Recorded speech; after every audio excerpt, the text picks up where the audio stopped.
पर ऐसी मौज, अब इन दोनों में कौन किसका इष्ट ये भी पता नहीं चलता। रामेश्वरम की स्थापना हुई तो भगवान राम से किसी ने पूछा कि भाई रामेश्वरम का अर्थ क्या है। भगवान ने कह दिया राम के जो ईश्वर हैं वो रामेश्वर है। वाह क्या बात है। भोलेनाथ के पास पहुंचे, महादेव ये रामेश्वर का अर्थ क्या है। बोला राम जिनके ईश्वर है वही रामेश्वर है, और क्या है। सारी दुनिया जहां मैं में लगी हुई है, सनातन धर्म, सनातन संस्कृति, हमारे इनकार्नेशन, अवतार, हमारे संत साधु ऋषि मुनि, तत्वज्ञ, वेदज्ञ,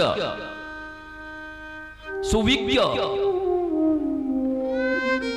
ये सब अपनी महत्ता को कम करके और कैसे श्रेष्ठ की महिमा गाई जाए इसका चिंतन करते, इसका अभ्यास करते हैं।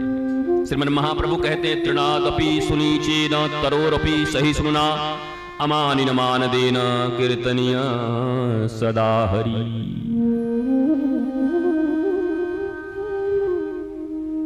तृणादपि सुनीचेन हरि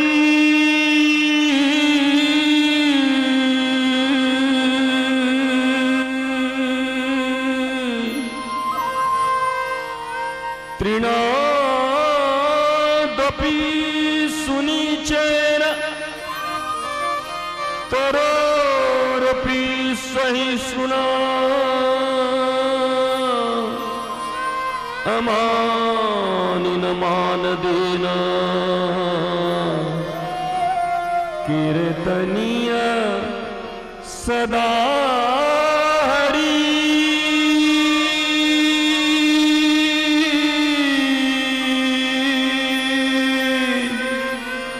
सदा हरि सदा हरि सदा हरि।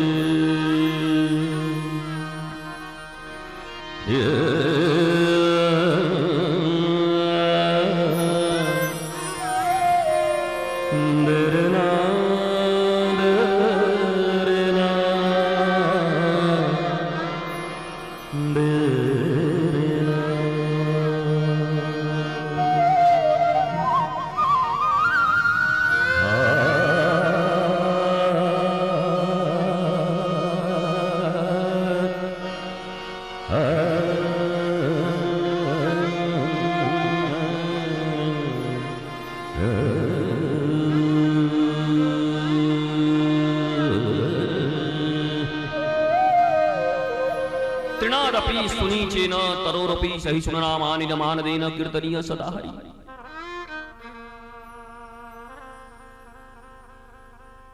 इस जीवन में कीर्तन करने का अधिकार किसको है।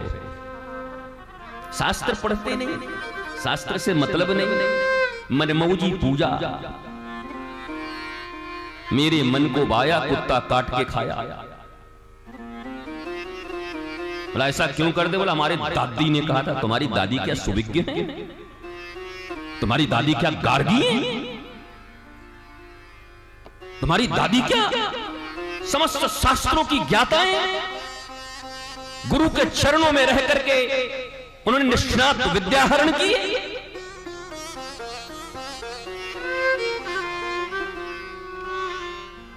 दादी तो शूर्पणखा भी किसी की बनी होगी।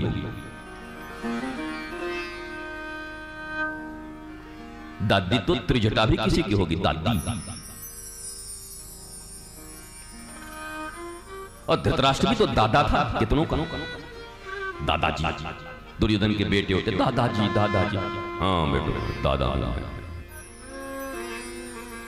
ये दादा दादी होने से क्या हो गया? तुम सुविज्ञ हो गए, विज्ञ हो गए।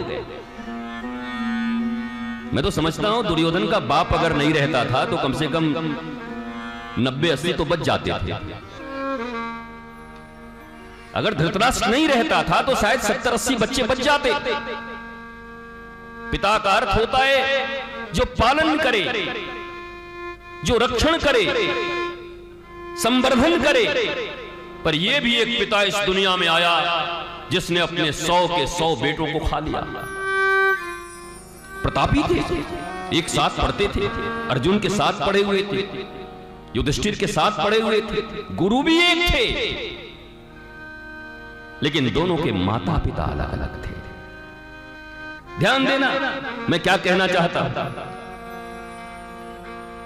जो लोग कहते हैं गुरु का ज्यादा महत्व है, मैं कहता हूं माता पिता का ज्यादा महत्व है। पर माय डियर फ्रेंड्स, गांधारी और धृतराष्ट्र मत बनना, न एक नहीं बचेंगे। गुरु एक ही थी, द्रोण। हम माता पिता अलग अलग थे। एक की कुंती थी, पिता नहीं थे, और एक के माता पिता दोनों थे। एक बाई बर्थ अंधा था और एक जानबूझ के अंधी बनी हुई थी।